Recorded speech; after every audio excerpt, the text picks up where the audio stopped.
Hello and welcome to part 2 of the Bronco Exchange. I'm your host, Dr. Shanessa Fenner. And once again, we have Metoya Scott, who's Public Relations Manager at the Arts Council. Yes. Okay.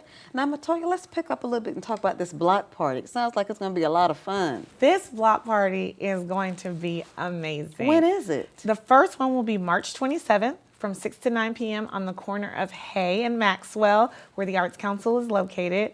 We're going to have music. We're going to have artists out there.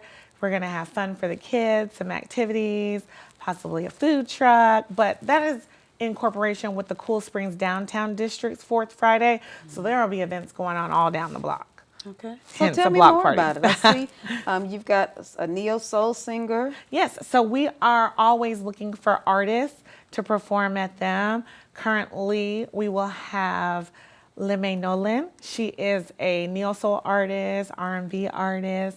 I actually found her by listening to Bronco radio. I've heard her music and she's local out of Wilmington, but she has a big energy.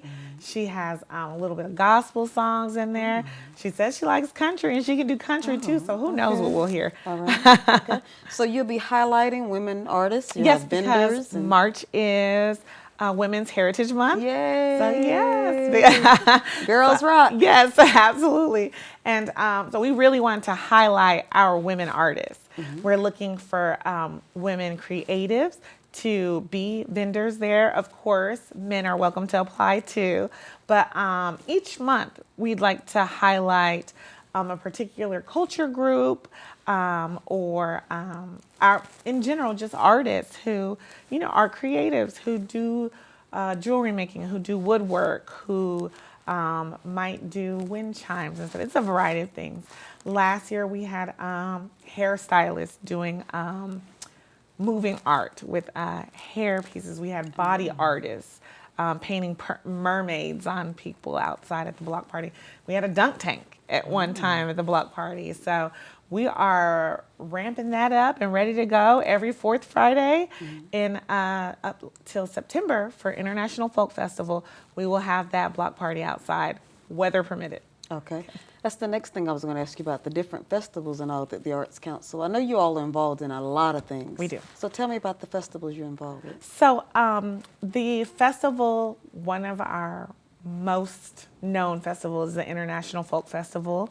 At that festival, we kick it off with a parade, which if you have lived in Fayetteville over 2 years and you have not attended that parade, you are truly missing out. Have you been to the parade before? Yes, I have. You have, I mean, just all the colors, the music, the culture. I love the food. Yes, the food too, and especially the food. And we're looking to incorporate more of that food throughout the year too. So keep tight on that, because that we do a get to taste it within the Arts Council. That's one of the perks of being a member of the Arts Council, is when we do our dinner with the different cultural groups. But these are grandma's recipes. This is not like the watered down version that you find. Go to the International Folk Festival and try this cuisine. And the unfortunate thing about it is, because it is grandma's recipe and it's a lot of cultural groups who are very proud of it, they pack it on your plate. So you want to try the empanadas from Puerto Rico and the rice from the Caribbean Connection. And they had a phenomenal papaya juice there, but it's easy to get full quick out there. And the music and the dancing, has become one of my favorite festivals, I think, of anywhere that I've been. Yes. So talk to me a little bit about the Cultural Heritage Alliance. I know you all do some things with them as well. Yes. So recently they did their inaugural African Film Festival. They did a gala as well. And it was well received by the public. Some of those, their garments are gorgeous, just the textiles and the colors. And they show, I think, 5 different films in that. We also support their their Peace Festival, which will be coming up this July. It sure will. And they told us recently that their mural that's at Market Square next to the market house was destroyed due to the storm. And so many people take pictures near that. So that was devastating for me to hear. But they are bringing a new one back. So I look forward to what mural will be out there for the Peace Festival this year. Okay. Metoya, let's talk a little bit about your role with Cumberland County Schools. What are some of the things that the Arts Council, I know you all partner and pair it with Cumberland County Schools. Kind of talk with me a little bit about that. So we get to do a lot of career fairs and see the kids and talk to them about the different programs and such at the Arts Council. We also have an art exhibition coming up this month. It is the high school juried art competition where immensely talented high school students will debut their art in the art gallery. And that'll be the last 2 weeks of March. So if you come out to the block party, you will be able to see that. Okay. Now, are there other opportunities that you have for Cumberland County Schools? Do you pay for certain things for it to happen at the school, like maybe different plays or something, different artists to come? So our schools are we encourage our schools to look into our Artists in Schools program.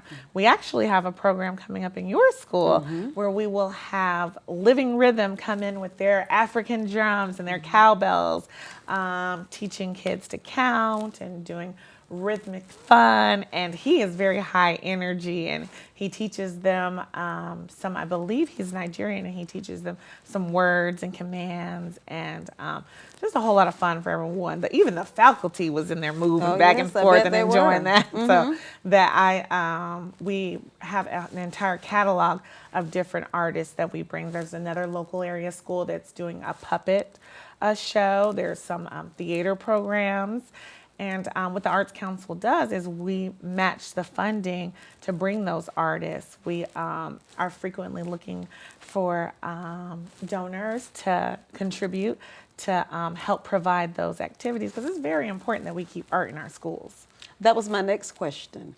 Why is it important to have and focus on the arts? Well, being creative is the only human skill that cannot be duplicated by technology.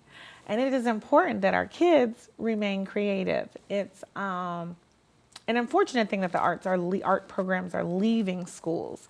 And I truly believe that the art is what motivates children throughout their day. It enhances their morale. Even in adults, our public art program, it creates a sense of morale for community.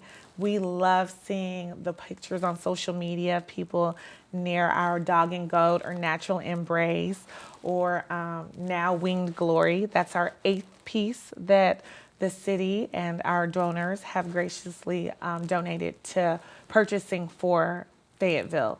And we have another installation of public art coming in, because some things have been taken away. If you're downtown, you'll notice that the sculptures aren't there because we lease them.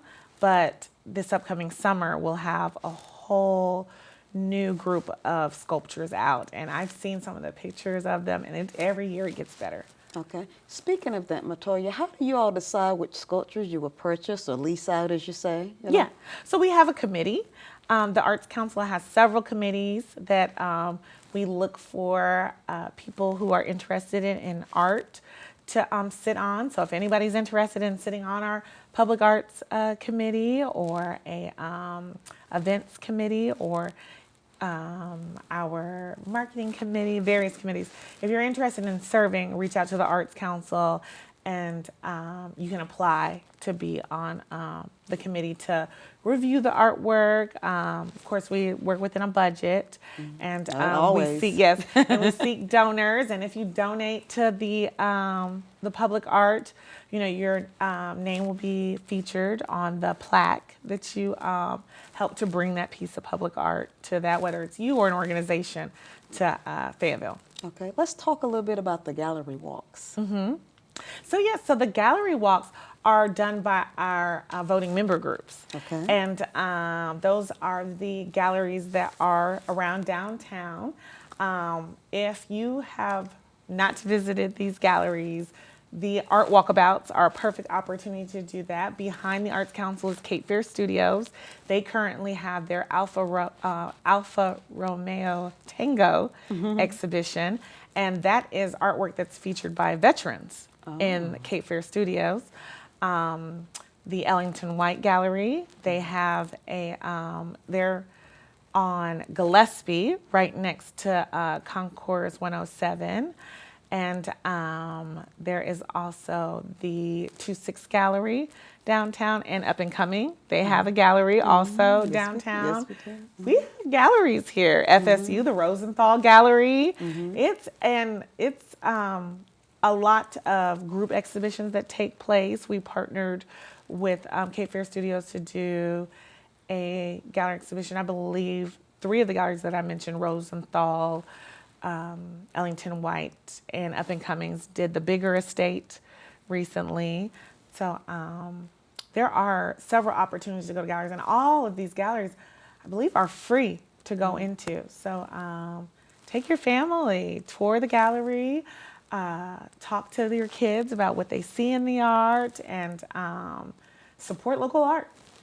That's another question I want to talk with you about, Metoya, because we're approaching the summer, and the babies will be home, and instead of them playing those video games, we want to keep those neurons fired up in that brain. Are there any kinds of opportunities for the babies to come to the Arts Council this summer and do some things to kind of expose them? So the Arts Council itself does not have a summer program that we produce, but we do support a lot.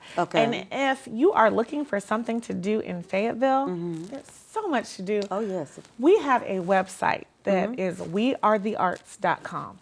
And on there you can find all the events in Cumberland County that are taking place in our galleries, in our theaters, because there's 3 local galleries here, the Gilbert Theater, the Cape Fear Regional Theater, and the Sweet Shakespeare Tea. Oh, and then Capitol Encore Academy also has the Chameleon Theater, which I recently took my daughter to so that she can experience the theater in an environment where it's okay for her to be a little disorderly, be a 5-year-old. And learn theater etiquette, because I want to be able to take her to the Fayetteville Symphony, and I want to be able to take her to the Cape Fear Regional Theater, and just so many opportunities for art in Cumberland County. Let's talk about membership at the Arts Council. Oh yes, our membership is one of the more attainable memberships for a art council probably in the nation. It is only $50 to join. $50, and that's an annual membership.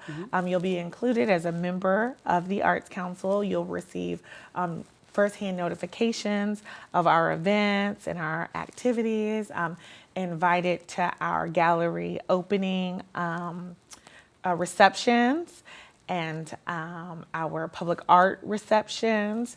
You'll be firsthand invitations. You'll be able to come in and preview the art before the general public does for purchase. And some of these local artists, their artwork is just magnificent. Like the talent that we have in Fayetteville is definitely something to be proud about. Exactly. Now, Metoya, let's say someone's watching this show and they would like to become more involved with the Arts Council. What are some of the ways that they can become more involved? Well, you can definitely be a member, and you can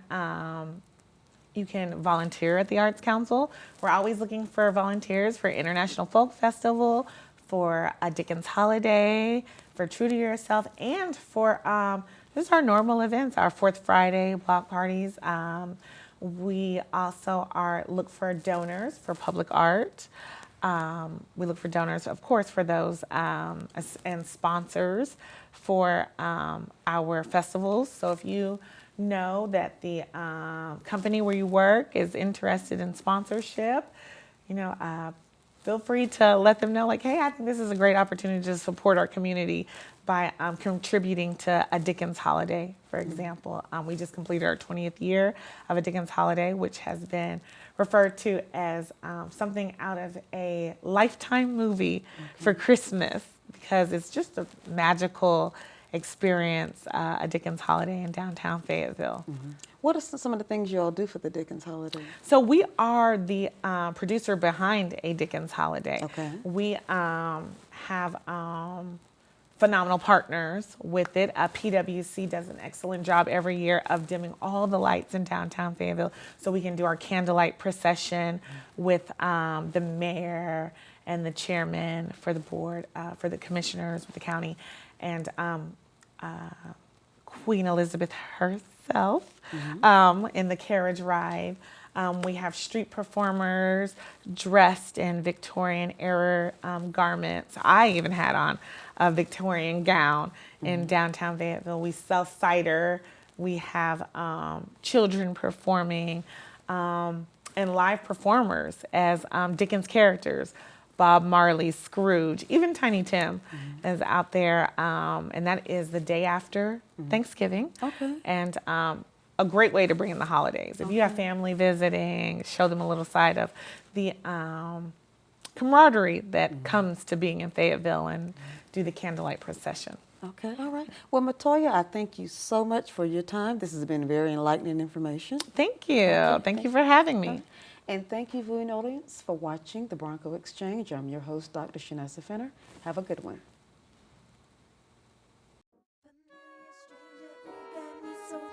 Hypnotized, familiar, stranger, wait, hold up, don't run, I don't bite. Familiar stranger, who got me so